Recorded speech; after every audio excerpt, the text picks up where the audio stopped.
Bonjour, bienvenue pour cette conférence digitale. La forêt française peut-elle continuer à jouer son rôle de puits de carbone? C'est le thème qu'on a choisi pour cette journée du 8 décembre.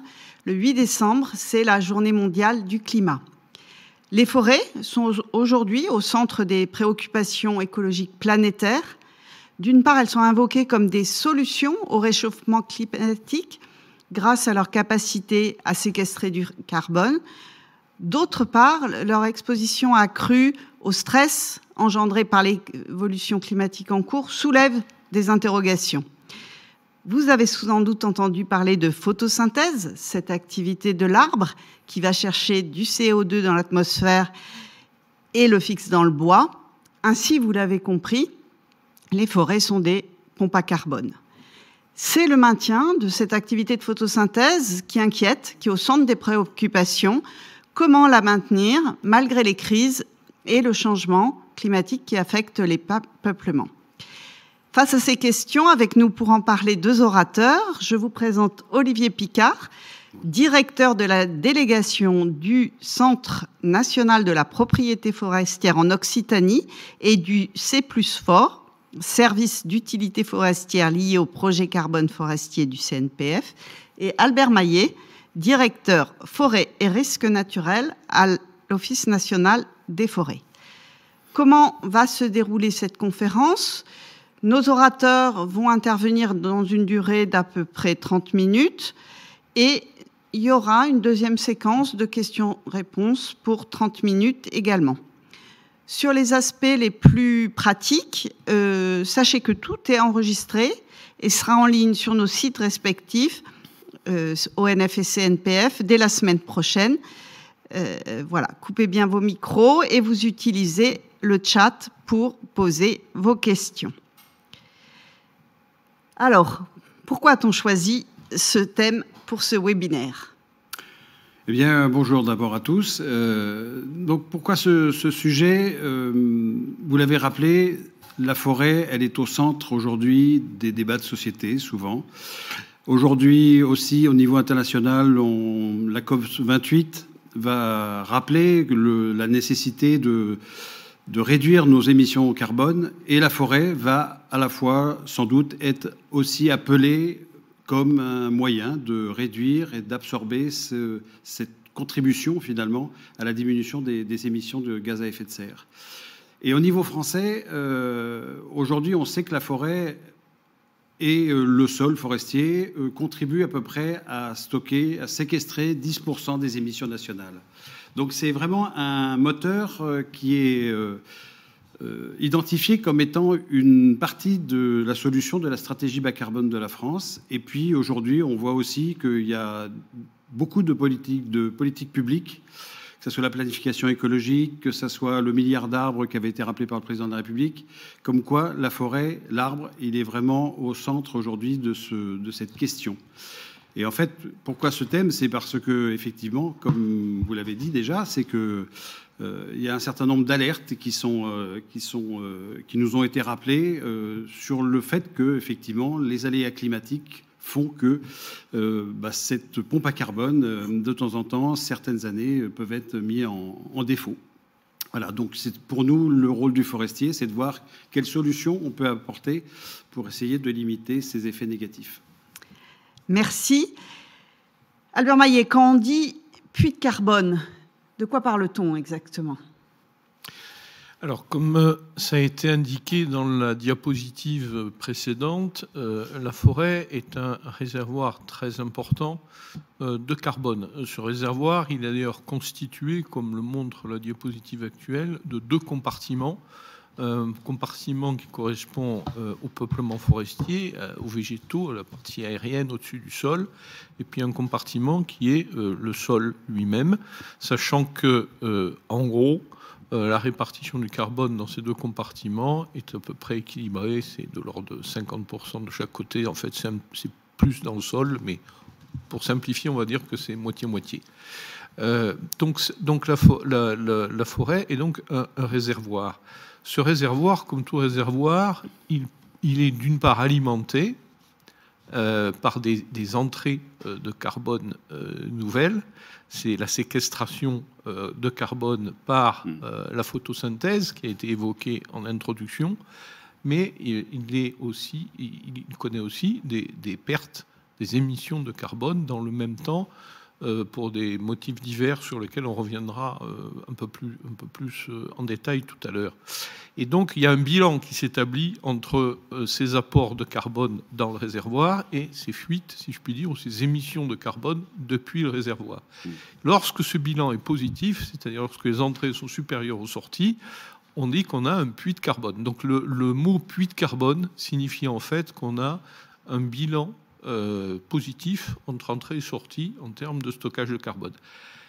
Il peut arriver dans un certain nombre de cas que ce bilan soit négatif, c'est-à-dire que les entrées deviennent inférieures aux sorties, et à ce moment-là, on parle de source de carbone, mais heureusement pour nous, de manière très générale, la forêt reste bien un puits de carbone, donc avec un mécanisme de bilan positif.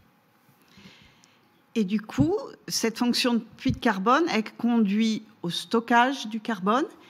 Et lorsqu'on a préparé cette émission, vous nous avez alerté sur la différence et souvent la confusion qui existe sur les aspects flux et stock.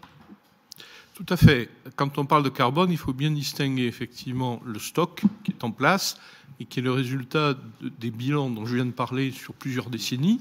Ça donne un résultat final qui est le stock, ce qui est stocké.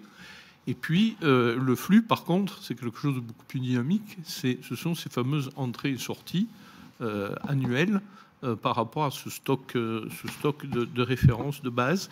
Et donc là, vous avez une carte qui montre, c'est une carte qui a été établie par l'IGN et qui montre les stocks. Donc là, on parle bien de stock, pas de flux. Les stocks de carbone à l'hectare par région. Donc on voit réapparaître, je dirais, de manière tout à fait normale, les grandes régions forestières qui ont un stockage, un niveau de stock plus exactement, plus élevé que les régions qui sont forestièrement moins productives, donc moitié sud de la France pour simplifier. Merci. Le stock de carbone est sans surprise lié à l'état de santé de nos forêts.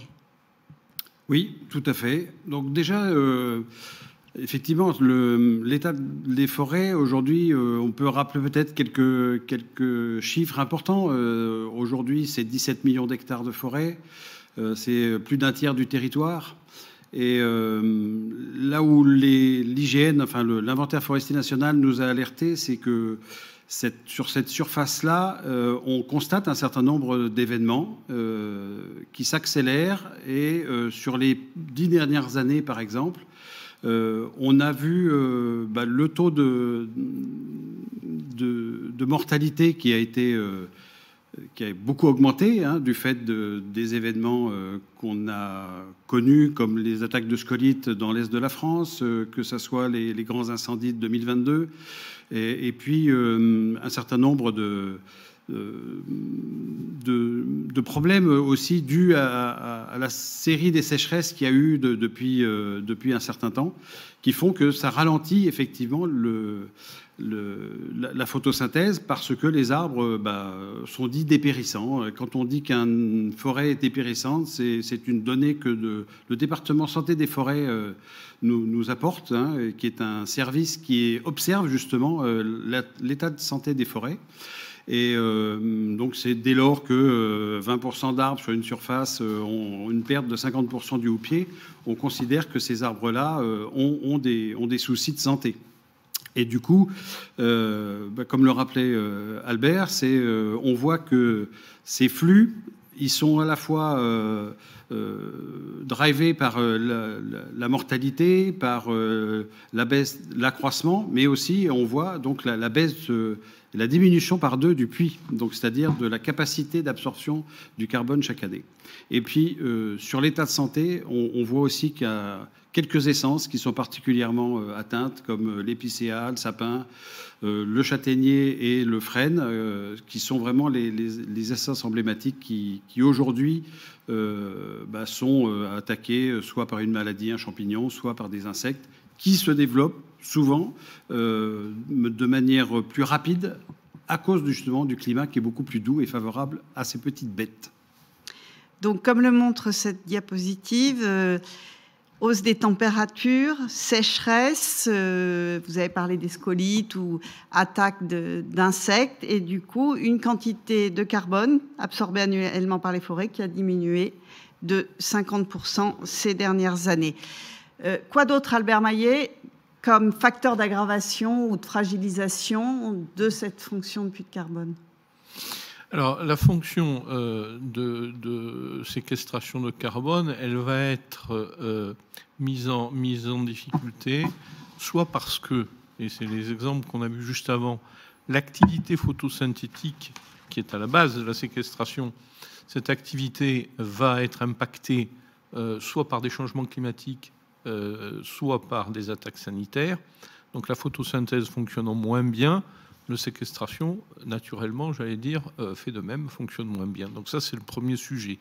Mais le deuxième sujet, c'est qu'en plus de ça, on peut avoir des problématiques liées, elles aussi, au changement climatique, d'augmentation d'un certain nombre de risques, comme le risque d'incendie de forêt.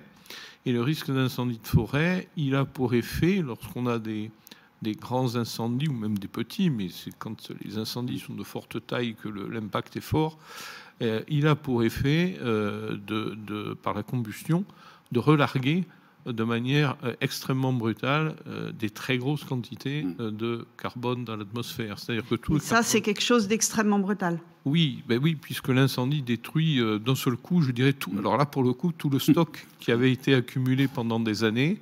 Et je rappelle que lors des très grands incendies qui ont eu lieu au Canada cette année, des estimations par des experts mondiaux ont conduit au constat que les émissions de carbone liées aux incendies gigantesques du Canada correspondaient en gros aux émissions carbone de ce qui aurait été le 5e pays dans le monde en termes d'émissions. Donc on voit bien que non seulement ces émissions sont brutales, mais que quand on a des très grands phénomènes d'incendie, elles sont tout à fait massives. Alors c'est vrai au niveau des forêts elles-mêmes, des arbres, puisqu'ils sont détruits, mais c'est vrai aussi au niveau du sol. On disait tout à l'heure que le sol contient en gros la moitié du stock de carbone. Eh bien, lorsque ce sol est mis à nu après ces incendies, il y a aussi des relargages de CO2 au niveau du sol. Donc ça, c'est le premier sujet. Le second sujet, mais qui est de nature complètement différente,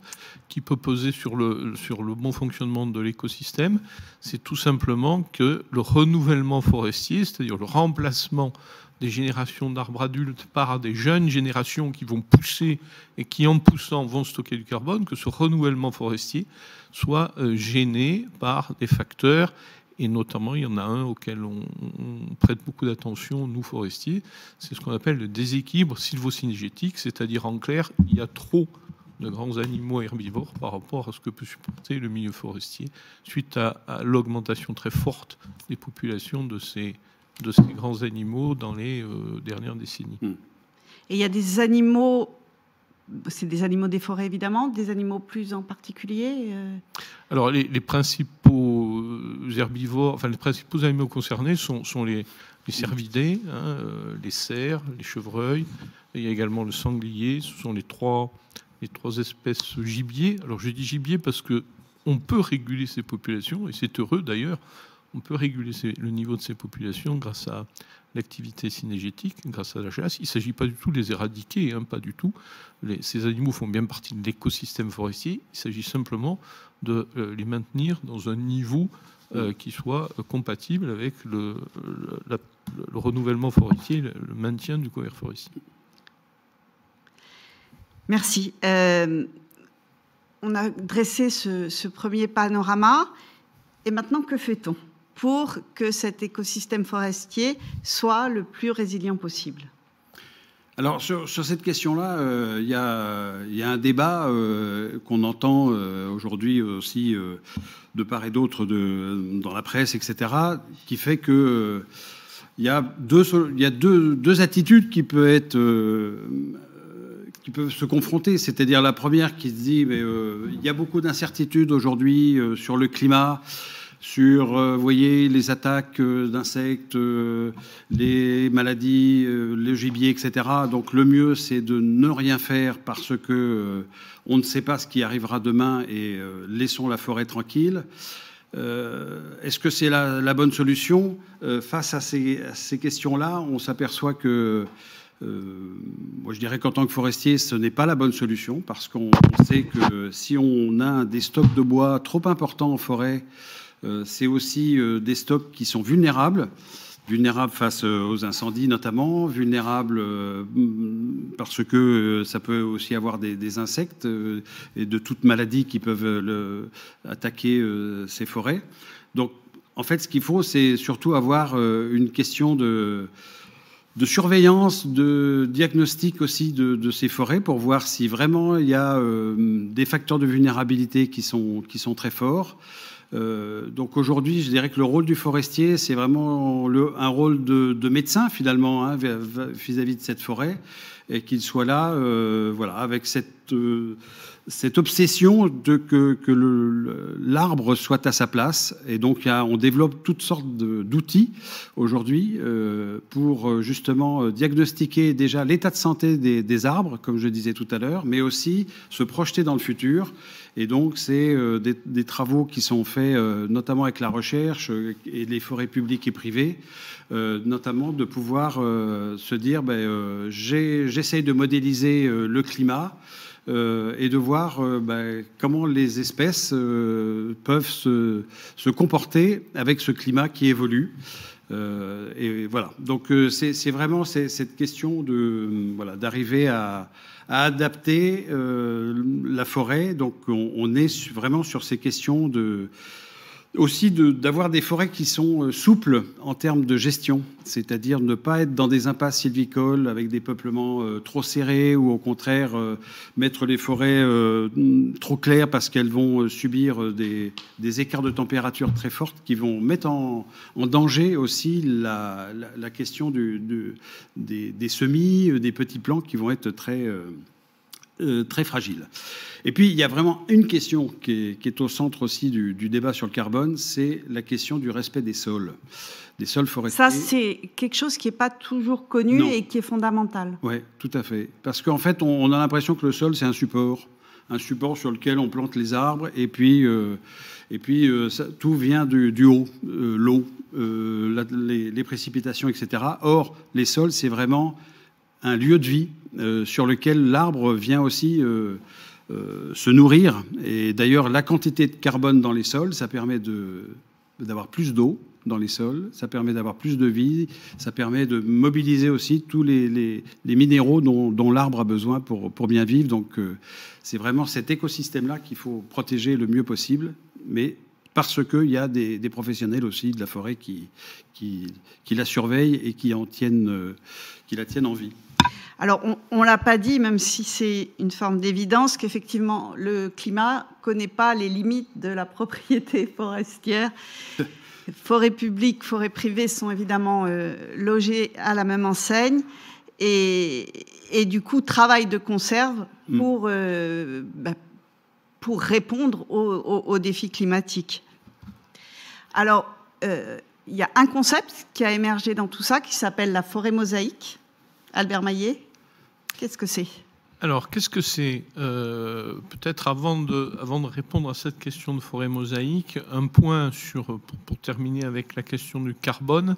On a beaucoup parlé jusqu'à présent du bilan carbone au niveau de la forêt elle-même, mais par rapport au débat qu'évoquait Olivier juste avant, il faut bien voir que quand on exploite une forêt, quand on tire du bois, quand on mobilise du bois dans cette forêt, la fonction de stockage du carbone, elle se déplace. On ne détruit pas le carbone, on le déplace vers un produit bois et le carbone continue à être stocké hors forêt dans ce produit bois. Et ce produit bois, plus il a une longue durée de vie, ce qui est le cas des bois d'œuvre notamment, plus il a une longue durée de vie, plus ce stockage se fait sur de très longues périodes. Donc le stockage du carbone par le bois, il se fait en forêt, mais il se fait aussi hors forêt quand on a affaire à des produits bois de longue durée de vie.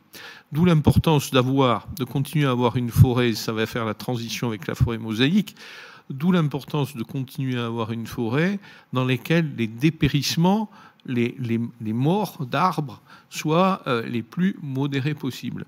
On est face à un phénomène qui est le phénomène de l'évolution climatique. On connaît parfaitement le sens dans lequel ça va se faire, en termes de température, en termes de sécheresse. On connaît parfaitement le type d'impact que ça va avoir sur les forêts. Par contre, il reste un certain nombre d'incertitudes, qui ne sont pas négligeables d'ailleurs, sur la vitesse à laquelle ça va se faire, la manière dont ça va se répartir dans le territoire et la capacité de résistance de chaque espèce, de chaque essence d'arbre à ce type de stress climatique. Donc face à cette incertitude logée à l'intérieur d'une trajectoire globale qui, elle, est certaine, il y a deux postures possibles. La première posture, c'est de dire, c'est ce que disait Olivier tout à l'heure, comme je ne sais pas, dans le doute, je m'abstiens de faire. Ça, on considère que ce n'est pas une bonne réponse pour deux raisons. La première, c'est que ce changement climatique, il est d'origine anthropique. Ce n'est pas un changement climatique naturel. Il est donc beaucoup, beaucoup plus rapide que les évolutions climatiques naturelles. Et donc, il prend de vitesse les mécanismes d'adaptation naturelle qui existent et qui sont forts en forêt, y compris vis-à-vis du climat, mais qui sont forts quand l'adaptation se fait par rapport à un phénomène naturel. Là, on est face à une agression humaine, d'origine humaine, indirecte, certes, mais une agression d'origine humaine qui va très très vite. Donc il faut aider le système naturel à s'adapter, à résister. Et comme on est dans ce contexte où on est certain du sens dans lequel ça va aller, mais incertain sur ce qui va vraiment bien marcher ou moins bien marcher, on multiplie, et Olivier l'a dit, les outils diagnostiques pour essayer de minimiser le risque d'erreur, mais surtout, on va diversifier les solutions. En d'autres termes, pour employer l'expression de la langue courante, on ne va pas mettre tous nos œufs dans le même panier.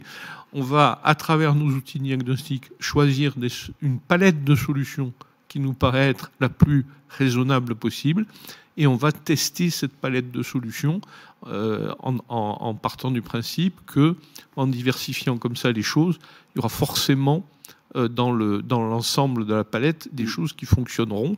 Donc ça suppose aussi une observation, une évaluation en temps réel. Donc cette diversification, elle se fait dans le choix des espèces, elle se fait dans le choix des modes de gestion, dans les types de peuplement, dans les sylvicultures. En bref, on diversifie tous azimuts.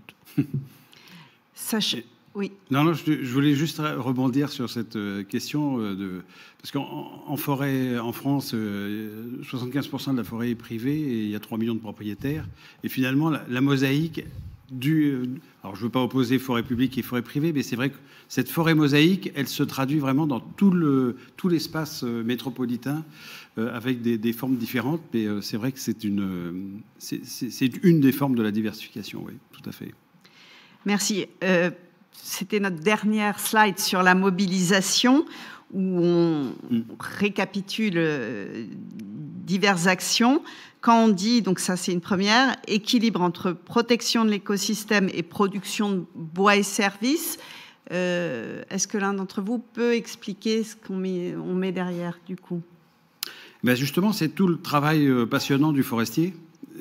C'est d'être attentif au fonctionnement de la machine et donc de la pompe à carbone, puisqu'on parle de carbone aujourd'hui, mais aujourd'hui, quand on parle de services forestiers ou de services environnementaux, c'est vraiment tout ce qu'apporte la forêt à l'homme en tant que et de la société, c'est-à-dire c'est aussi de la biodiversité, c'est de la diversité d'espèces, c'est de la production d'eau propre, c'est des paysages, c'est tout ce qui fait aussi un cadre de vie qui est tout à fait sympathique, dans lequel on aime bien aller se promener, chercher les champignons et autres productions non bois, comme on dit. Mais voilà, et en même temps, aujourd'hui, le moteur économique de la forêt, c'est principalement le bois. Et donc, à un moment donné, ces arbres-là, il faut les récolter. Voilà. Donc, on les récolte le mieux possible en fonction de ce que nous produit finalement l'écosystème. Et comme le disait Albert, l'objectif vraiment des forestiers dans les aménagements et dans les plans de gestion, c'est de viser la qualité de viser le bois d'œuvre, viser le stockage à long terme des bois. Et donc voilà, c'est tout le travail, je dirais, artistique du forestier. Et il y a une autre maxime qui est que le forestier imite la nature et hâte son œuvre. Et donc, c'est vraiment d'arriver à faire en sorte de respecter la nature tout en produisant des produits que le marché. Et on est content d'avoir des maisons en bois, des meubles et de se chauffer aussi. Oui, peut-être pour réinsister sur ce qu'a dit Olivier, en fait, ces deux objectifs, ils sont pas contradictoires, ça c'est clair, mais ils sont même pas des objectifs entre lesquels il faut trouver des compromis. En fait, ce sont deux objectifs qu'il faut atteindre en même temps. Pourquoi ? La protection de l'écosystème, parce que, on l'a dit tout à l'heure, la forêt va être soumise demain à des stress qu'elle n'a pas connus par le passé, et à des stress violents, rapides. Si on veut que cet écosystème, même si, comme je disais tout à l'heure, on va l'aider, mais si on veut que cet écosystème ait la meilleure capacité de résistance possible, il faut que l'écosystème fonctionne bien. Il faut que l'écosystème soit en bonne santé. Donc, on ne peut pas faire l'impasse, on ne peut pas transiger, on ne peut pas négocier le fait que l'écosystème doit rester en bonne santé, d'où la notion de protection d'écosystème. Et la production de bois, elle est aussi nécessaire si on regarde la problématique carbone, en prenant un peu de recul par rapport à la seule forêt et en réfléchissant à la problématique carbone dans l'activité humaine en général. Parce que quand on parle de politique carbone, il y a la politique d'adaptation des forêts au changement climatique, mais il y a aussi la politique d'atténuation, c'est-à-dire tout ce qui peut permettre d'améliorer la situation sur l'émission des gaz à effet de serre. Et de ce point de vue-là, on sait qu'à chaque fois qu'on met un matériau biosourcé, et notamment le bois, dans de l'économie à la place d'un matériau qui a une empreinte carbone plus médiocre, c'est tout bénéfice pour le bilan carbone général. Donc la production de bois est une autre forme à la fois de stockage à long terme, comme je disais tout à l'heure, quand on est avec des matériaux qui ont une longue durée de vie, mais également une autre forme d'atténuation de la problématique carbone. C'est pour ça que on est sur deux jambes. Il faut que les deux jambes fonctionnent. Et si on pouvait être peut-être un petit peu provocateur, on peut soyons-le. On peut se dire aussi que qu'est-ce qui est mieux, de stocker beaucoup de bois en forêt ou de stocker aussi ce bois dans des produits ? Certains disent que finalement, d'avoir du bois à stockage de longue durée de vie dans des maisons, etc., finalement, c'est aussi peut-être un stock de bois qui est là pour longtemps et qui est peut-être plus durable que celui en forêt qui peut être soumis justement à ces aléas. Donc, c'est d'arriver à trouver cet équilibre-là entre les deux modes de stockage de bois. Le deuxième item qu'on mentionne, c'est adapter les espèces d'arbres. Alors, concrètement, je disais tout à l'heure, en matière forestière, on a une très grande chance, mais on est face à un problème aussi qui est très épineux et qu'on n'a jamais connu avant. La très grande chance qu'on a, c'est que contrairement, par exemple, au domaine agricole, en matière génétique, parce que l'adaptation dans le monde vivant, c'est la génétique, ça passe par la génétique. Donc, on a la chance en forêt d'avoir une base, ce qu'on appelle une base génétique, c'est-à-dire une diversité génétique à la base qui est extrêmement forte. Ça veut dire qu'il y a du potentiel important d'adaptation naturelle aux aléas. Mais, c'est ce que je disais tout à l'heure, le problème, c'est que les forêts ont des cycles longs. Cette adaptation génétique, elle se fait au moment des renouvellements des peuplements. Et donc, quand vous avez des cycles longs, il faut un certain nombre de générations, donc des durées longues, pour que ces mécanismes d'adaptation qui sont très forts intrinsèquement, mais puissent s'exprimer pleinement. Et là, le problème qu'on a, c'est que l'évolution climatique, elle est beaucoup, beaucoup plus rapide. Donc c'est un problème de timing, en fait. C'est pas que les mécanismes n'existent pas, c'est qu'ils sont pris de vitesse. Et c'est pour ça que, tout en cherchant à exploiter au mieux les capacités naturelles de la forêt à résister, on va accompagner ça, comme je disais tout à l'heure, de démarches là aussi un peu accélératrices de l'adaptation, en allant chercher ce qu'on appelle des provenances, c'est-à-dire des races, entre guillemets, d'arbres de la même espèce, mais qui ont poussé dans des zones plus méridionales, plus sèches, et qu'on va faire migrer artificiellement vers des zones plus nordiques. Et puis on va tester effectivement des essences, alors nouvelles, pas au sens où elles n'existent nulle part en France, même si on peut le faire aussi avec des essences exotiques, mais nouvelles au sens où elles existent dans des régions où effectivement elles sont soumises aujourd'hui à des climats qui pourraient être ceux de demain pour les régions plus septentrionales. Je prends des exemples très précis. Quand on va chercher du cèdre, quand on va chercher du chêne pubescent, quand on va chercher du pin maritime, ce sont des arbres qu'on a d'ores et déjà de manière très courante dans notre pays, mais qui sont plutôt cantonnés dans la moitié sud. Eh bien, l'idée, c'est de se dire, demain, si le climat de la moitié nord de la France commence à ressembler à celui de la moitié sud, et il lui ressemblera, ça c'est ce que je disais tout à l'heure, à peu près sûr du sens dans lequel ça va évoluer, mais on pense qu'il va falloir aider ces espèces à migrer vers le nord. Elle aurait fait naturellement s'il y avait eu des siècles pour le faire. Comme elles n'ont pas des siècles pour le faire, on va les aider, accélérer en faisant ce qu'on appelle la migration assistée. Voilà. On s'en tient là, parce que beaucoup de questions. D'accord. Le petit mot. Non, mais juste, il y avait d'autres termes là qu'on avait cités, comme la diversification des sylvicultures, mais finalement la forêt mosaïque répond à cette question. La protection des sols, il faut bien le rappeler.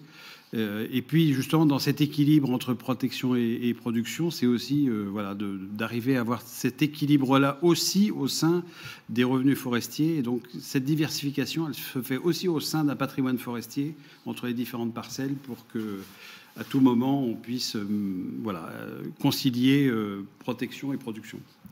Sur les sols, peut-être, je réinsiste sur les sols parce que c'est un élément très important. Oui, et pas bien connu, en fait, que la réponse, tout le monde la voit bien dans les arbres, mais pas forcément dans les sols. Ouais. Voilà, alors les sols, c'est très important pour plusieurs raisons. C'est très important parce qu'au départ, on l'a dit tout à l'heure, c'est un stock de carbone qui est aussi important, même plus important que le stock aérien.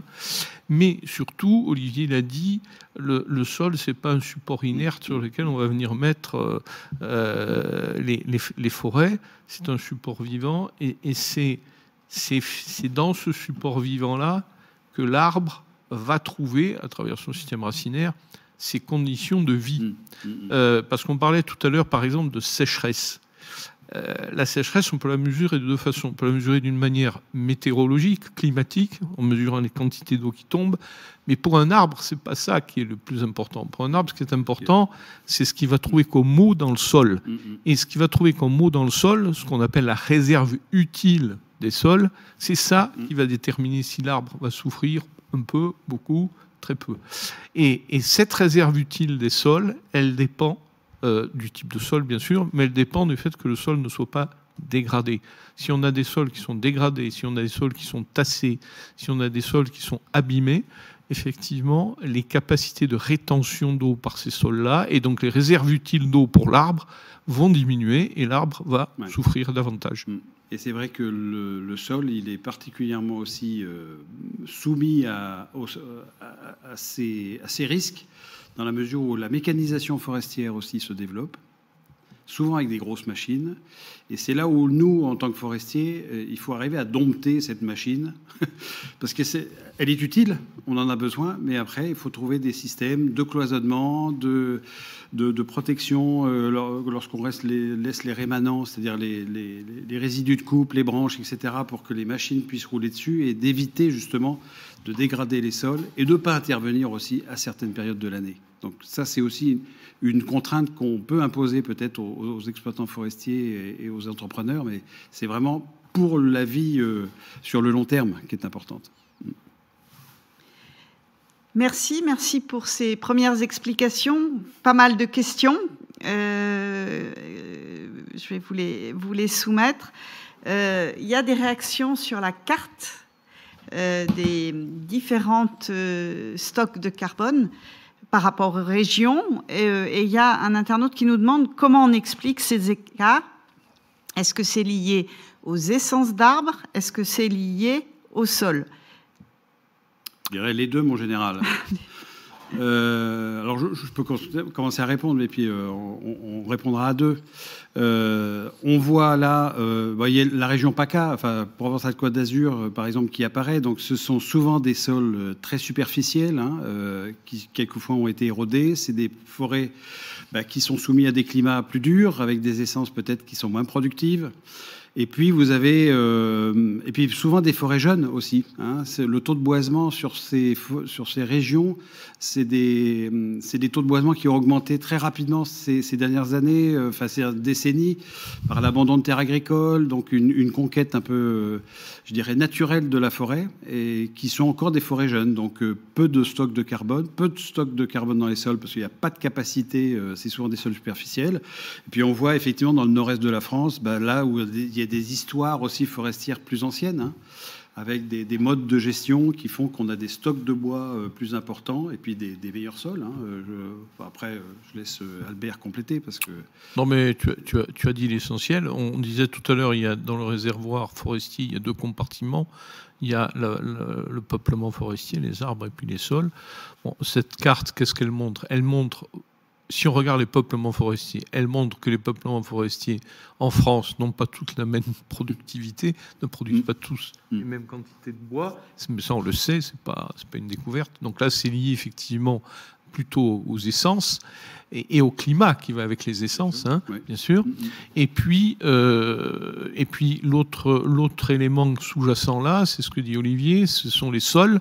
Alors les sols qui vont intervenir de deux façons, ils sont effectivement plus superficiels dans certaines régions que dans d'autres, mais ils interviennent aussi au sens historique du terme, parce que la constitution de stocks de carbone importants dans les sols, ça prend du temps.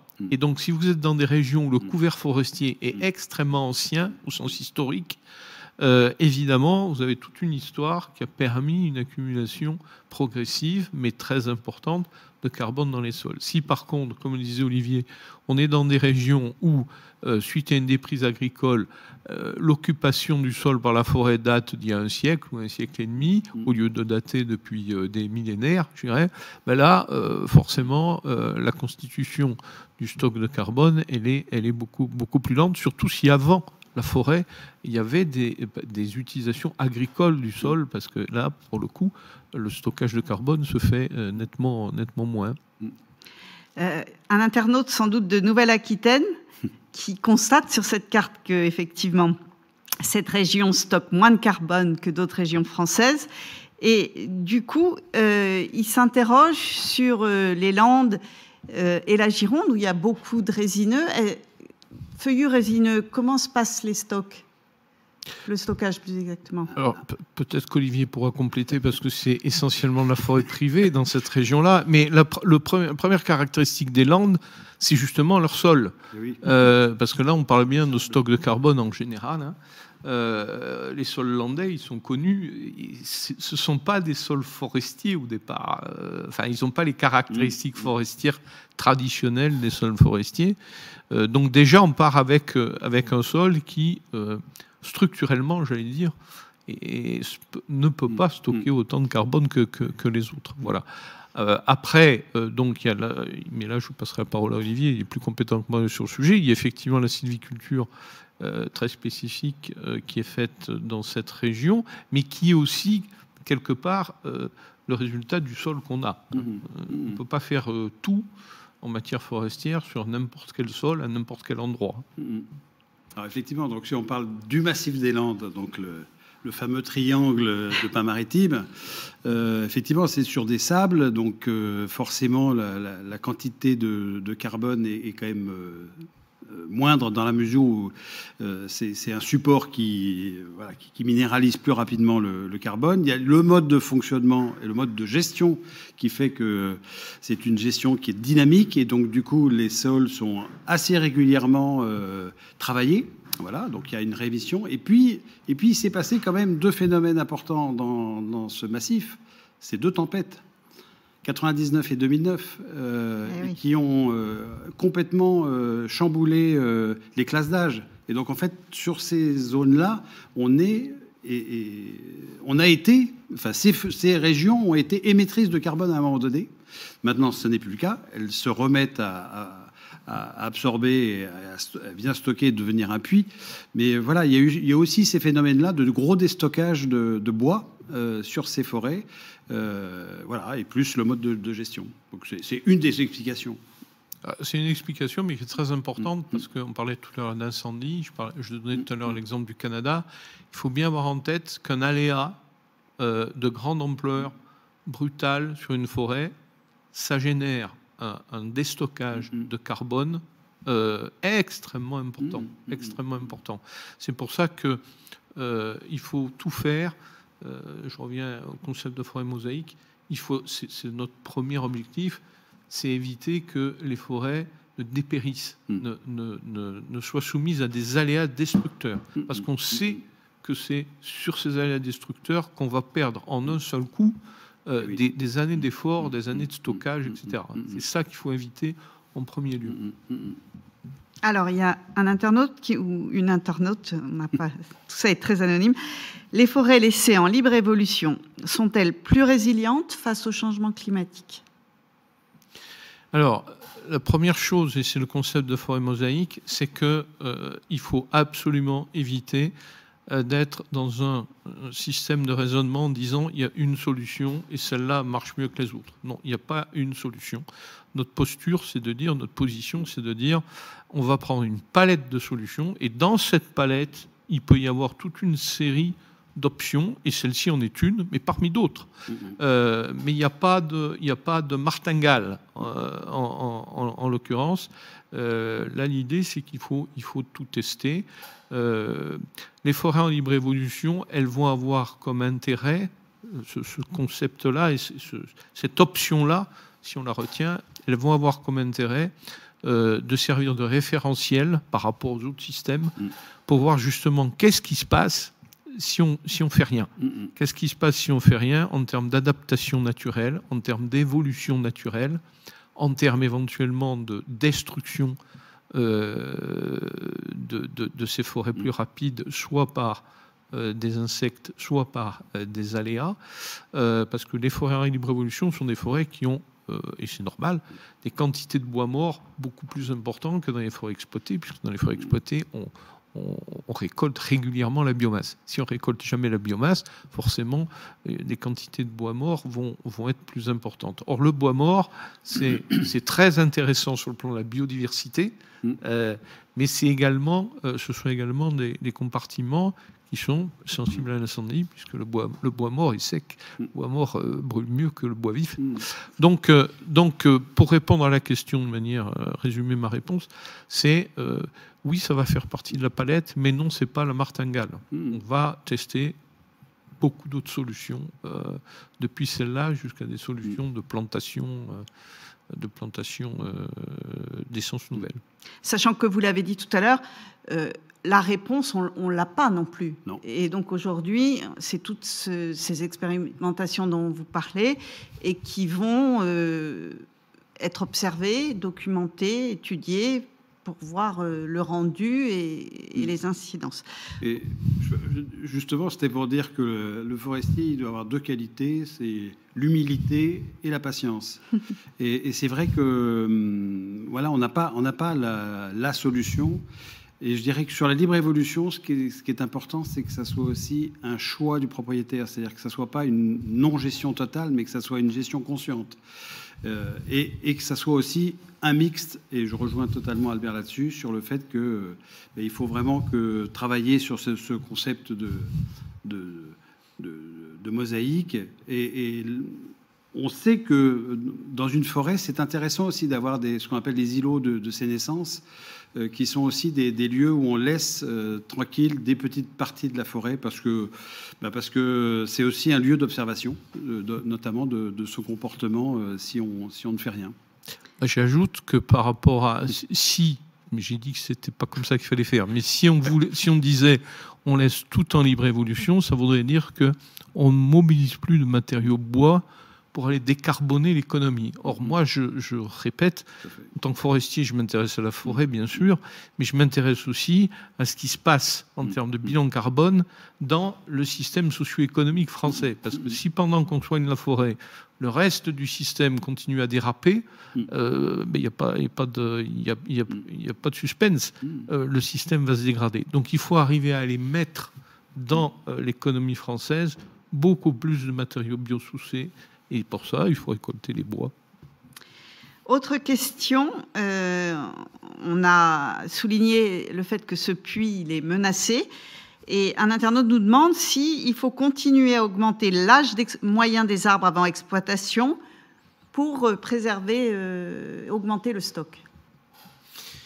Alors, non, bon, là, on est typiquement dans les questions dont je parlais tout à l'heure de comparaison risque-avantage.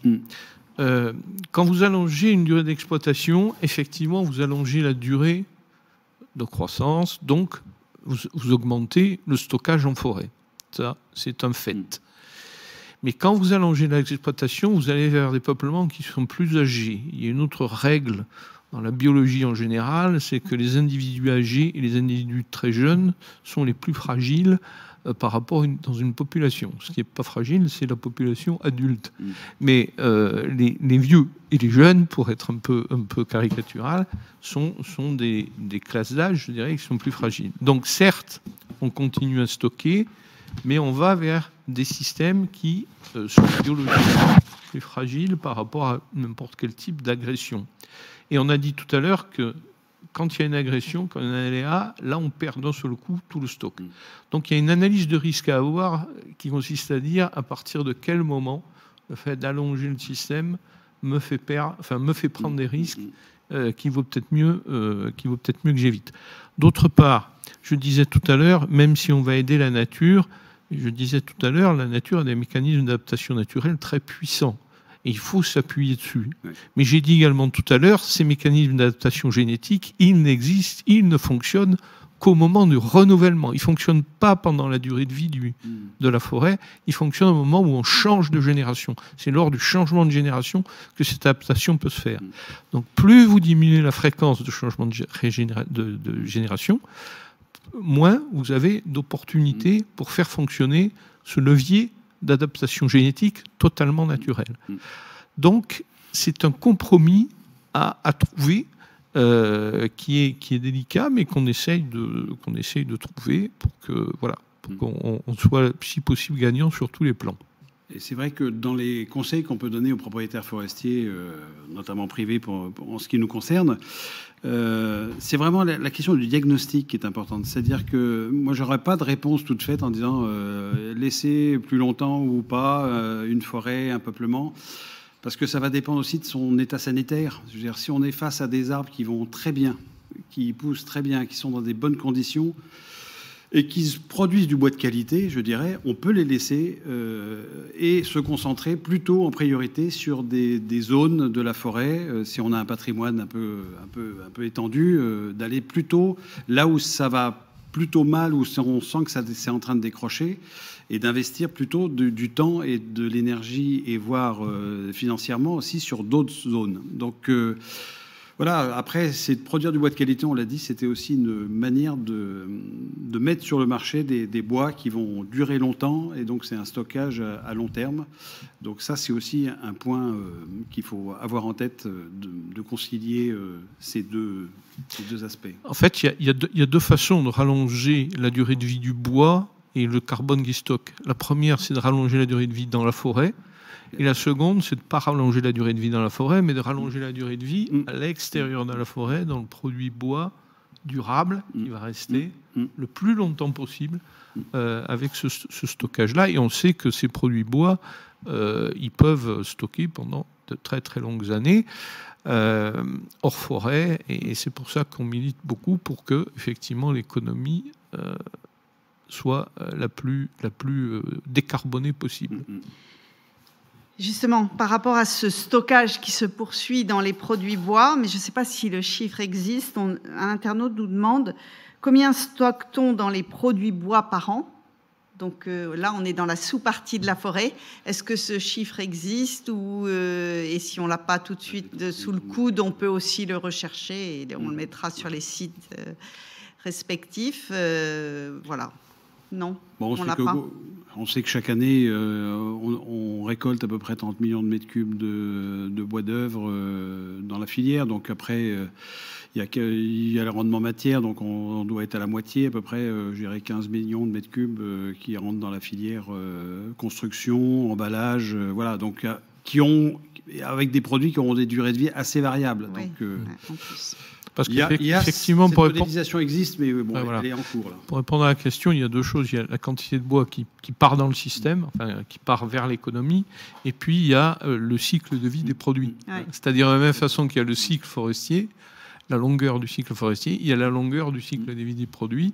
Et évidemment, l'intérêt, c'est que le cycle de vie du produit soit le plus long possible. Et c'est pour ça que on privilégie beaucoup, même si par ailleurs ça génère indirectement d'autres types de bois, mais on privilégie beaucoup le bois d'œuvre, parce qu'on sait que c'est dans le bois d'œuvre que la durée de vie du produit sera la plus longue possible.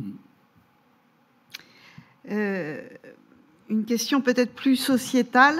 Je pense que la majeure partie de nos concitoyens estiment que la forêt n'a pas besoin d'être gérée, façonnée par l'homme. Quel est votre avis sur ce sujet à l'aune du changement climatique? Alors moi, je dirais qu'effectivement, la forêt n'a pas besoin de l'homme pour se développer. On le voit d'ailleurs, dès que l'homme arrête de cultiver certaines terres, la forêt arrive, les arbres s'installent et ça donne des formations forestières qui peuvent donner une forêt telle qu'on la conçoit. Après, c'est de quoi a-t-on besoin aussi, nous, société, par rapport à cet écosystème et à cette forêt? Donc on l'a vu, hein, on a aussi, il y a une économie derrière, on a besoin aussi de cette biodiversité, on a besoin de ces services de cette forêt. Et je dirais que le meilleur service qu'on peut rendre à la forêt, c'est aussi qu'on ait une cohabitation, je dirais, la plus équilibrée possible et heureuse, à savoir utiliser les arbres à notre profit, mais bien sûr en gardant cet écosystème, en gardant cette machine qui nous rend bien des services. Donc voilà, moi je pense que ma réponse, ça serait celle-là. Oui, j'ai la même réponse, mais je vais la reformuler un peu différemment. C'est pas la forêt qui a besoin du gestionnaire. C'est l'homme qui a besoin du gestionnaire pour que la forêt apporte à l'homme ce que l'homme attend de la forêt. Pour le dire par une boutade, nous ne sommes pas des écureuils. Les sociétés humaines ne sont pas des populations d'écureuils. Elles attendent de la forêt autre chose que ce qu'attend un animal de faune sauvage. Donc à partir du moment où les sociétés humaines attendent de la forêt bien plus, quand je dis autre chose, c'est bien plus, sont bien plus exigeantes en termes d'attente qu'un individu d'une espèce de faune sauvage, là forcément, il faut qu'il y ait quelqu'un qui s'occupe de voir comment on peut apporter ce service sans détruire, sans remettre en cause. Et c'est ça le travail du gestionnaire. C'est de répondre à une demande, mais sans porter atteinte, effectivement, à l'écosystème qui va répondre à cette demande, qui va produire le service qu'attend la société. Voilà. C'est à ça que ça sert un gestionnaire. A été évoquée à plusieurs reprises la question du bois mort. Le bois mort, c'est ce qu'on laisse en forêt après les exploitations, qui est une forme d'humus naturel. Et un internaute nous demande si ce bois mort, il n'est pas source de risque incendie. Alors, je l'ai dit tout à l'heure, structurellement, je dirais évidemment qu'un bois mort, par nature, j'allais dire, il est plus sensible au feu qu'un bois vivant. Ça, c'est une évidence. Après, le bois mort, on l'a dit tout à l'heure, il a des intérêts en termes de bon fonctionnement du sol, il a des intérêts en termes de biodiversité. Dit autrement, il a aussi des intérêts pris globalement dans le bon fonctionnement de l'écosystème. Et je disais tout à l'heure sur une des diapositives, il faut à la fois produire le bois pour décarboner l'économie, mais si on veut produire du bois intelligemment, il faut que l'écosystème fonctionne bien. Et l'écosystème, il ne fonctionne pas bien s'il n'a pas un minimum de bois mort, suffisamment de bois mort, tout simplement parce que c'est au niveau de ce bois mort qu'il y a un certain nombre de mécanismes qui se produisent. Donc, j'allais dire, la réponse, tout est dans la mesure. La réponse est tout est dans la mesure. Il en faut, absolument. C'est impératif. Après, c'est pas la peine, effectivement, sauf quand on fait le choix, mais le choix assumé, ce que disait tout à l'heure Olivier, de vouloir garder un espace en libre évolution pour voir comment ça se passe, quand on laisse vraiment les choses évoluer toutes seules. Mais sinon, il faut avoir du bois mort, mais ça deviendrait contre-productif par rapport à d'autres enjeux, par rapport au risque d'incendie, par exemple, ou par rapport à certaines attaques de parasites. Ça deviendrait contre-productif d'en conserver beaucoup trop. Voilà. Donc c'est une affaire de mesure, en réalité. Et après, je ne voudrais pas qu'on inverse le phénomène. Je veux dire, les incendies, ça ne sera pas le bois mort qui va le déclencher. Hein. Donc, on est bien sur notre territoire des incendies d'origine humaine. Et donc, et on l'a vu avec la loi incendie, avec les obligations légales de débroussaillement. Donc là, il y a vraiment un impératif de protéger les alentours de la forêt pour éviter que les incendies arrivent en forêt. Alors après, ça peut être effectivement un facteur peut-être qui puisse être sur certains peuplements source d'accélération de l'incendie. Mais voilà, il ne faudrait pas inverser la force de la preuve. Sachant que quand on a une forêt exploitée, évidemment l'exploitation laisse du bois mort, mais les quantités de bois mort qui sont laissées dans une forêt exploitée sont très inférieures à celles qui sont laissées dans une forêt en totale libre évolution. Parce que dans une forêt exploitée, vous sortez quand même tout ce bois d'œuvre dont je parlais tout à l'heure qui va décarboner l'économie, ne reste que les rémanents, ce que vous n'avez pas utilisé. Alors que si vous êtes en libre évolution totale, effectivement, là, c'est toute la biomasse qui va passer un jour en bois mort. 1 heure, ça passe très vite. Il nous reste 2 minutes, donc ça sera la dernière question. Et évidemment, malheureusement, on n'a pas pu tout traiter.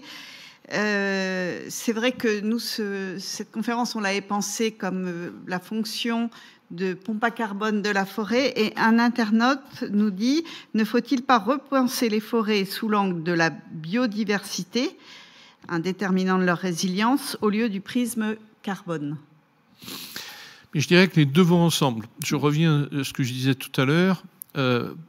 Si vous voulez avoir une performance carbone élevée, il faut avoir un écosystème qui fonctionne bien. Et vous ne pouvez pas avoir un écosystème qui fonctionne bien si sa biodiversité est dégradée. Donc, pour moi, ce n'est pas l'un ou l'autre, ou l'un contre l'autre, ou l'un prioritaire par rapport à l'autre. Il faut absolument les deux en même temps. Et de la même façon, vous aurez beaucoup de difficultés à avoir certains mécanismes, pas tous, mais certains mécanismes intéressants en termes de biodiversité, si vous n'avez pas une performance carbone on parlait tout à l'heure des sols. Si vous n'avez pas un sol qui est performant, entre guillemets, au sens de son stockage carbone, vous ne pourrez pas avoir une biodiversité au niveau des sols qui soit celle dont disposent les sols, qui justement sont riches en réserve carbone.